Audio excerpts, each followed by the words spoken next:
Picture this. It's 2 in the morning. You're scrolling through social media, watching everyone else's highlight reel, the perfect relationships, the dream vacations, the aesthetic breakfast photos with captions about gratitude and living your best life. And you feel nothing. Or worse, you feel empty. Maybe you have the job, the apartment, the relationship, all the things you thought would make you happy. But there's this hollowness inside that you can't explain, this persistent sense that something is missing. So you try harder. You buy the productivity planner, you wake up at 5 a.m., you practice gratitude journaling, you repeat affirmations in the mirror, and still, happiness slips through your fingers like water. What if I told you this isn't your failure? What if the entire game has been rigged from the start? What if you've been chasing something that, by its very nature, cannot be caught? Here's the truth that no one wants to hear. Modern culture has sold you a lie about happiness. They've convinced you it's a product you can buy, a destination you can reach, a feeling you can maintain if you just try hard enough. You've been taught that happiness comes from getting what you want. The promotion will make you happy. The perfect body will make you happy. Finding your soulmate will make you happy. Just one more achievement, one more purchase, one more life upgrade, and finally, you'll feel it.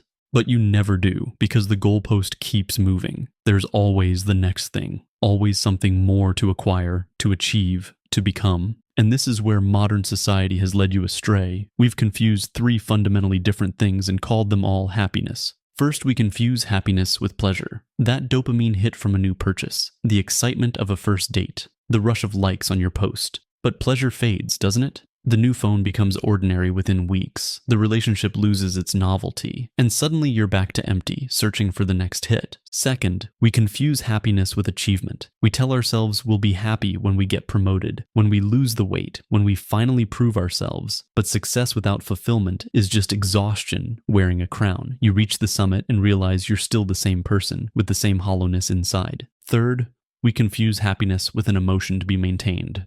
We perform positivity. We force ourselves to stay grateful, stay optimistic, stay happy. And this performance is exhausting because emotions aren't meant to be controlled like that. They're meant to flow. So here you are, chasing a feeling that disappears when you grasp at it, trying to force yourself into a state that cannot be forced, and wondering why you feel like a failure. But what if happiness isn't a feeling at all? This is exactly what Aristotle understood 2,400 years ago, and it's what we've completely forgotten. Aristotle didn't talk about happiness the way we do. He talked about something called eudaimonia, and this word changes everything. Eudaimonia doesn't mean feeling happy. It means flourishing, living well, actualizing your potential as a human being. It's not about what you feel in this moment. It's about what you're becoming over a lifetime. Here's the radical part. Aristotle said happiness isn't something you pursue directly. It's a byproduct, a side effect of living excellently. Think about that. You don't become happy, you become excellent, and happiness follows naturally, like a shadow follows the body. But what does it mean to live excellently? Aristotle asked a simple question. What is the unique function of a human being? A knife's function is to cut. A musician's function is to make music. What is your function as a human?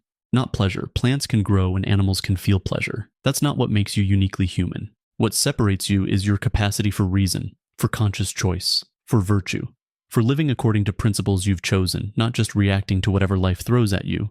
Eudaimonia means using these capacities fully. It means exercising your rationality, developing your character, making choices that align with your deepest values. When you binge watch shows to numb yourself, you're not flourishing. When you scroll mindlessly to escape discomfort, you're not living excellently. When you chase external validation instead of internal integrity, you're abandoning your human function. And this is why you feel empty. Not because you're not happy enough, but because you're not living in a way worthy of your potential. Now here's where Aristotle gets practical. He introduced something called the doctrine of the mean, and this will change how you approach every area of your life. Virtue, he said, lies in the middle between 2 extremes. Not because mediocrity is good, but because excellence requires precision, like an archer hitting the bullseye. Not too far left, not too far right, exactly on target. Take confidence. Too little, and you have timidity, self-doubt, paralysis.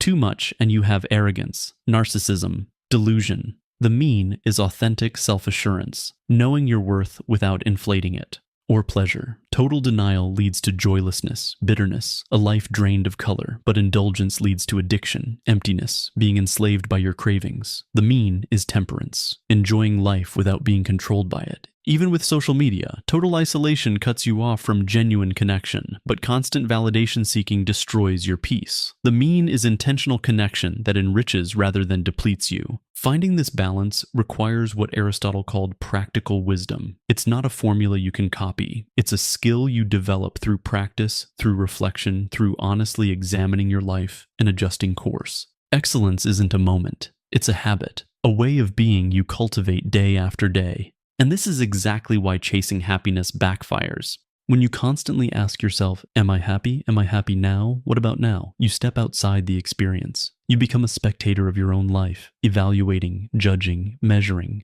But happiness requires absorption, presence, flow. It happens when you're lost in the activity, not monitoring how you feel about it. The musician doesn't create beauty by constantly asking, am I enjoying this? They create beauty by being fully present with the music, and the enjoyment comes as a natural result. The same with relationships. Constantly analyzing, are we happy, undermines the connection, but being present, honest, generous, that creates the conditions where happiness naturally emerges. This is the paradox. The more you focus on happiness, the more it escapes. The more you focus on excellent activity, the more happiness finds you. So what does this look like in practice? Stop asking what will make you happy. Start asking what activities allow you to express your excellence. Where do you lose track of time? Where do you feel most fully yourself? Not where you feel the most pleasure, but where you feel most alive, most engaged, most aligned with who you truly are. Stop waiting to be happy when you achieve something. Start becoming the person who practices excellence daily, not for the outcome, but because the practice itself is worthy of you.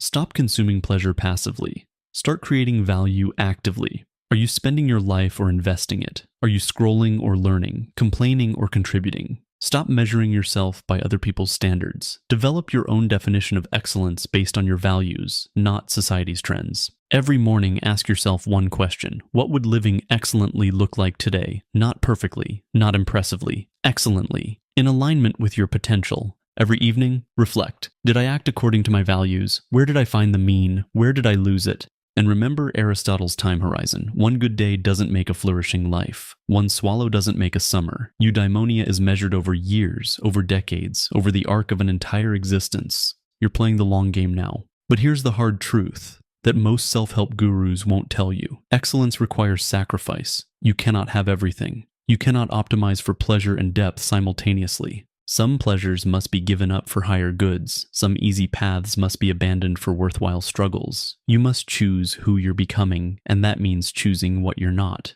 This is uncomfortable. Modern culture promises you can have it all. Happiness without effort, excellence without discipline, meaning without sacrifice. But that's the lie that keeps you empty. The real question is this: what pleasures are you willing to give up for a life of greater depth? What hard practices are you avoiding because they're uncomfortable? Are you choosing what feels good now over what would make you excellent long term? Because here's what Aristotle promises. The more you sacrifice immediate pleasure for virtuous activity, the deeper your fulfillment becomes. Not happiness in the moment, but a profound sense that your life means something, that you're becoming someone worthy of respect, your own respect. And when you stop chasing happiness and start building excellence, something shifts. You're no longer at the mercy of your feelings, your circumstances, other people's success. You're free. Free to focus on what you can control, your choices, your character, your daily practices. Happiness isn't something you find. It's something that finds you when you're absorbed in excellent activity, aligned with your values, expressing your potential. It arrives uninvited, unforced, like light through a window you didn't know was open. So stop asking if you're happy. Start asking if you're excellent. Start asking if today you lived in a way worthy of your human potential. The rest will follow. Not immediately, not perfectly, but gradually. Like a garden that blooms when you tend it not for the flowers, but for the love of tending itself. Now tell me, what's one area of your life where you've been chasing the feeling instead of practicing the virtue? Write it in the comments. Let's help each other move from happiness seeking to excellence building. And if this changed your perspective, if it gave you a new way to think about your life, you know what to do. Because happiness is not a butterfly to chase. It's a flower that blooms in the garden of a well-lived life. Stop chasing. Start tending. The garden is waiting,